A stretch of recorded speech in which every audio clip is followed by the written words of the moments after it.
So as we get the alarms in place for our very special 25th anniversary, we have commissioned a special arrangement of Remember Me Singing. And the reason they need the words is because the end has different words now. And I'm going to let Mrs. Powell tell you a little bit about this piece and the very special lady who wrote it. Thank you. Miss Muley, I don't know where you sat, but if you could make your way here, I would really love it if you would join me. Carol Muley was one of the really important parts of starting Arbor Chorale all those many years ago when Dr. Ingram and Dr. Williams and Miss Datz first began. She was the first accompanist in the house. And when Remember Me Singing came to be, it very quickly became a favorite, I think, of the audience, even as much or maybe more so than the children. I won't be able to do this without my crying voice because it has become such a moment for us. And Carol, we are just so thankful that you and Linda were able to add this poem. If you read it in your programs, it is a very sweet poem, but wait until you hear melodies and harmonies. It's just perfect for today. And so we have this lovely azalea that we hope that when we put it in your yard will help you to remember us singing. And Carol, we so appreciate this.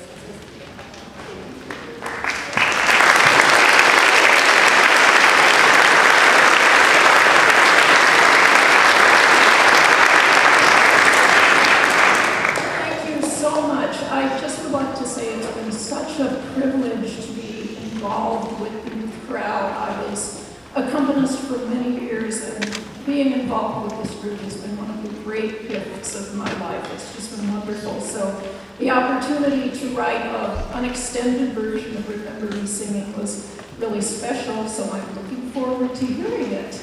Thank you so much.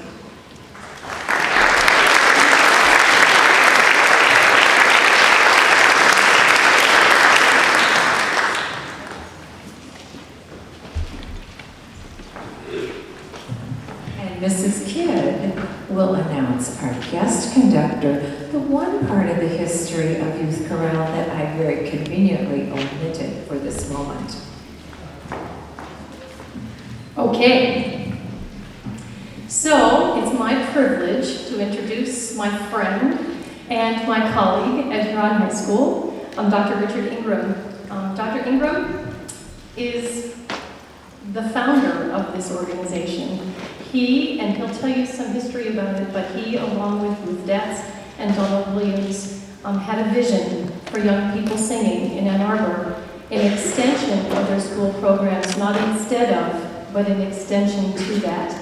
And we're so glad that he was able to be with us today to conduct this piece. I always ask him to come up and sing with us when we do Remember Me Singing at the end of the concert. So now he gets to conduct the whole choir singing whatever he's singing, and Mrs. Powell and I can sing with him. So Dr. Ingram, we welcome you, and thank you so much for doing this.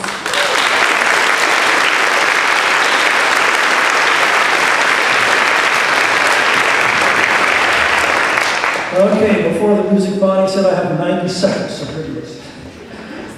25 years ago, I don't think that Donald, Ruth, and I really have to admit, I'm not sure how far into the future we really thought. So we really didn't think about the fact that 25 years later, this would still be an organization that is thriving. And we really started out as a little mom and pop kind of an organization. The business address was my home address. When people would call to get an audition time, well, either I answered the phone or my wife did, and we scheduled all of those. And so it's come a long way since then. You might wonder how it is that three type A personality choral directors thought that it might be possible to join together and start an organization like this. And I'm sure along the way that there were times when each one of us thought, well, you know, 3 conductors is too many. But somehow it all worked out. And I think it's because we each brought something separate, something different to the organization. Donald Williams. Donald was like Peter Pan. He just was a magnet for children. And his childlike exuberance for life just snatched them up just like that. I can certainly speak with personal experience on that because our two children were in the early Arbor youth chorales and at church with Donald and had that experience. Ruth Datz, a tough exterior, but once you got past that, she was passionately devoted to her students. And it was often Ruth who was the one who was able to reach some of the youth that we had that were having problems fitting in, or maybe at home or something, and was able to put them on to a more productive path. With many nonprofit groups and small businesses for that matter, one of the times of crisis usually is when they lose their founders, when their founders leave the organization.